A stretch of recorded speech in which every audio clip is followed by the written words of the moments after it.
آج ہم بات کریں گے رابرٹ گرین کی کتاب طاقت کے 48 اصول۔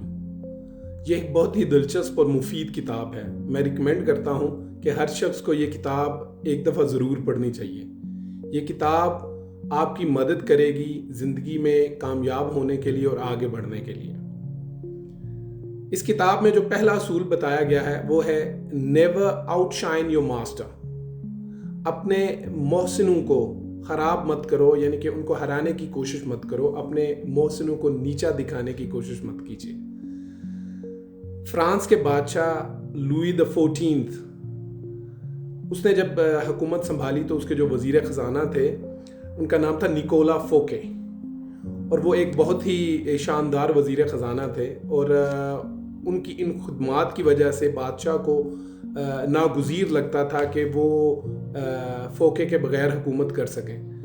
اور پھر ایسا ہوا کہ بادشاہ کے جو وزیر اعظم تھے وہ انتقال کر گئے، اور فوکے سمجھتا تھا کہ وہ اس منصب کے لیے ایک موزوں امیدوار ہے، لیکن بادشاہ نے لوئی دی 14 نے اس نے یہ عہدہ ہی ختم کر دیا وزیر اعظم کا۔ تو فوکے کو ایسا لگا کہ جیسے بادشاہ اس سے خوش نہیں ہے،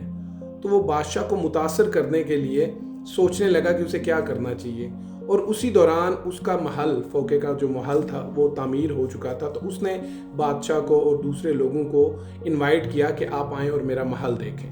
تو جب بادشاہ وہاں پہ پہنچا تو اس نے دیکھا کہ وہاں پہ فرانس کے ہر علاقے سے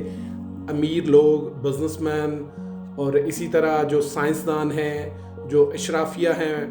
جو آرٹسٹ ہیں، وہ سارے وہاں پہ مدعو تھے۔ تو بادشاہ کو عجیب سا لگا کہ اس محل کی جو چکا چوند روشنی ہے وہ شاید مجھے نیچا دکھانے کے لیے ہے۔ اور پھر اس کے بعد ایک ڈرامہ نگار تھا والٹیئر، اس نے ایک ڈرامہ جو بادشاہ کے لیے لکھا گیا تھا وہ پیش کیا، اور اس ڈرامے میں بھی یہی بتایا گیا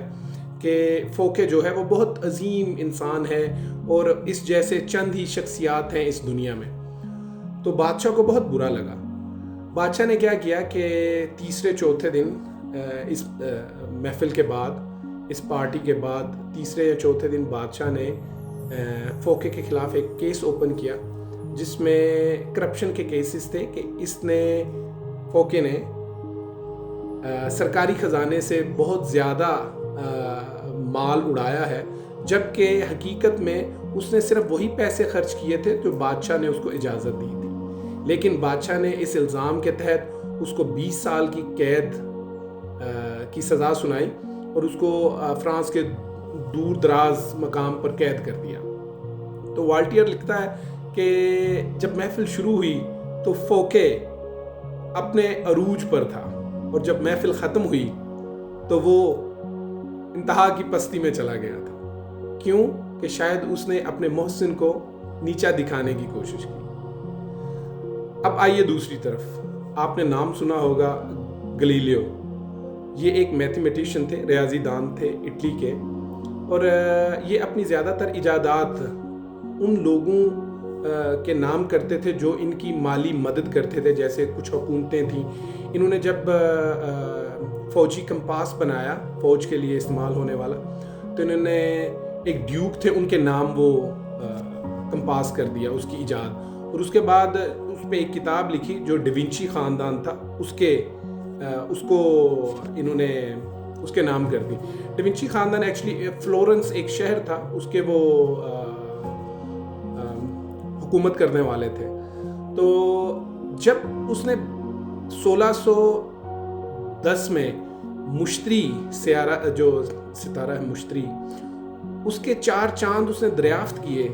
تو اس نے اس دریافت کو مکمل طور پر ڈویچی خاندان کے نام کیا، اور جو 4 چاند تھے ان کو ڈویچی خاندان کے 4 بیٹوں کے نام پہ اس نے یعنی کہ منسوب کیا اسے۔ اس کے جواب میں ڈویچی خاندان ہمیشہ اس کو سپورٹ کرتا رہا، فائنینشلی بھی، اور اس کے اسٹوڈنٹوں کو بھی اس کی ساری جو تجربات تھے فلکیات کے بارے میں وہ بھی ان کو سپورٹ کرتے رہے۔ تو کہنے کا مقصد یہ ہے کہ یہ جو لا ہے، یہ جو اصول ہے، طاقت کا پہلا اصول اس کتاب میں، وہ یہ آپ کو بتاتا ہے کہ آپ کوشش کریں، آپ اپنے عمل سے اپنے محسنوں کو یہ مت بتائیے کہ آپ ان سے زیادہ سمجھدار ہیں یا آپ ان کو ہرا سکتے ہیں، کیونکہ یہ آٹومیٹکلی ان کو عدم تحفظ کا یقین دلا دیتا ہے، جس کی وجہ سے وہ آپ کے خلاف کھڑے ہو جاتے ہیں، چاہے وہ آپ کی انٹینشنلی آپ کی نیت وہ نہیں تھی، لیکن چونکہ وہ اس طرح محسوس کر جاتے ہیں، اس لیے کوشش کریں کہ اپنے محسن جو ہیں ان کو ہمیشہ یہ بات یاد دلاتے رہیں کہ آپ ان کے احسان مند ہیں، اور انہوں نے آپ کے ساتھ جو بھی اچھا سلوک کیا ہے آپ اس کو اپریشیٹ کرتے ہیں، اور آپ ہمیشہ کوشش کرتے ہیں کہ آپ ان کے خیر خواہ رہیں۔